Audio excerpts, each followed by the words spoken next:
Busy day here in the WBON-TV studios, so as always, here are the headlines you need to know from WBON-TV.com.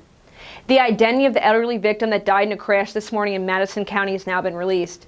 The coroner spoke with WBON-TV regarding the fatal wreck on 4/21 this morning in the video up now, where he says that the 72-year-old male subject, Norbert Wagner, was ejected and had been at the scene of his overturned vehicle in a field for quite some time before he was able to be seen by the light of day.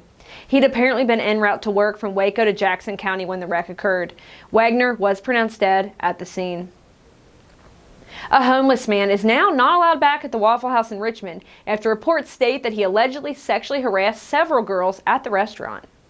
Multiple eyewitnesses were present to give their statements to police, including a 15-year-old.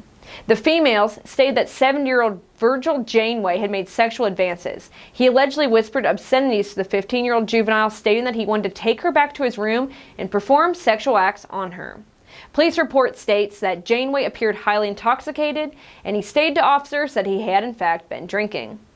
Janeway was charged with alcohol intoxication in a public place and second-degree disorderly conduct. In addition to that, he was given a criminal trespass warning for Waffle House.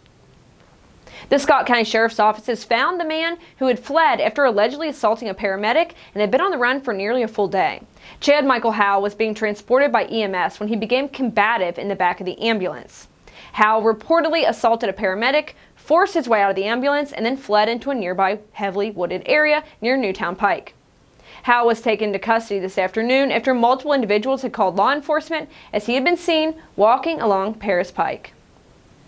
A large charter bus carrying mostly juveniles went off the road recently in Laurel County. The investigators report the motor coach charter bus, occupied by a driver and 21 passengers, had gone off the road when the driver apparently misjudged his turn as he pulled out of a camping site, and the bus partially overturned in the ditch.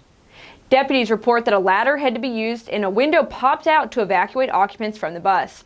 A total of 8 people were transported with minor injuries to St. Joseph Hospital in London for treatment. For more stories such as these, be sure to visit Richmond's very own WBON-TV.com. I'm Marissa Hempel.